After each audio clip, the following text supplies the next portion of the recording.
যে আপনি বাজার কমিটির সভাপতি, আপনি বিষয়টা দেখেন। আমি ওসি সাহেবকে বললাম প্রশাসন পাঠান, এই জনতার আবেগকে বোঝার চেষ্টা করুন। এই জনতা রাস্তায় দাঁড়িয়েছে কেন? এখানে খাবারের প্যাকেট দেওয়া হবে না, এখানে কাউকে মজুরি দেওয়া হবে না। এরা রাস্তায় দাঁড়িয়েছে আজিজ হত্যার বিচারের জন্য। সংগ্রামী উপস্থিতি,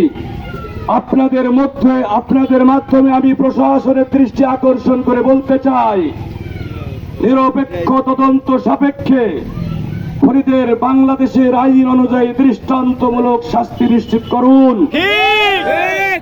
এই সমাজ বিনির্মাণের দায়িত্ব আমাদের সবার।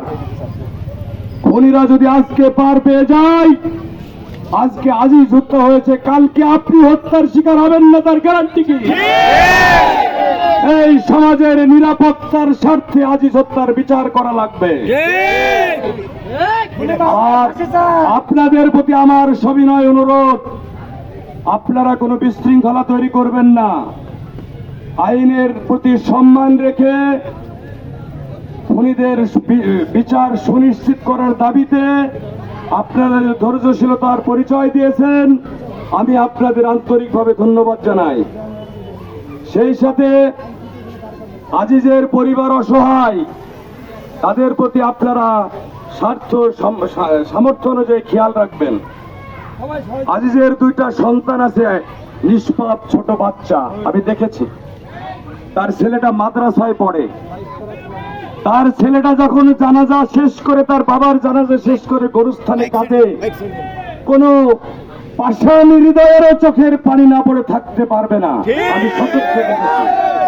তো এই পরিবার থেকে বাঁচানোর জন্য আমরা যদি আপনাদেরকে ডাকি, আমাদের ডাকে আপনারা সাড়া দিবেন, আমাদের প্রতি আপনারা ভরসা রাখবেন। আজিজের বিচার না হওয়া পর্যন্ত আমরা ঘরে ফিরবো না, এটা আমাদের কমিটমেন্ট। আমরা যদি এটা করতে না পারি, তাহলে আজিজের সাথে আমাদের মির্জাফরি করা হবে, আজিজের এই আত্মার সাথে আমাদের গাদ্দারি করা হবে। সংগ্রামী উপস্থিতি, আমাদের এই মানববন্ধনে প্রচুর মহিলা আছে, অনেক শিশু বাচ্চা আছে, আবহাওয়া ভালো না, বৃষ্টি হতে পারে। অতএব আপনাদের প্রতি আমার অনুরোধ, যেহেতু ওসি সাহেব বারবার ফোন দিচ্ছে, আমাকে বলছে, বারবার অনুরোধ করে বলছে আমরা আসামি ধরার জন্য সর্বাত্মক চেষ্টা চালাচ্ছি, এবং কয়েকজনকে মনে হয় অলরেডি অ্যারেস্টও করেছে। আমাকে বলছে যে ভাই আমাদের প্রতি প্রেশার ক্রিয়েট করেন না, আমরা অব্যাহতভাবে চেষ্টা চালাচ্ছি, আমাদের প্রতি ভরসা রাখেন, আপনারা গাড়ি ঘোড়াগুলো ছেড়ে দেন, মানুষের অসুবিধা হচ্ছে। তো আমি আপনাদের কাছে সবিনয় অনুরোধ করছি যে মানুষের ক্ষতি করে আমরা কোনো কিছু করব না। আমাদের মেন উদ্দেশ্য কি? আজিজ হত্যার বিচার।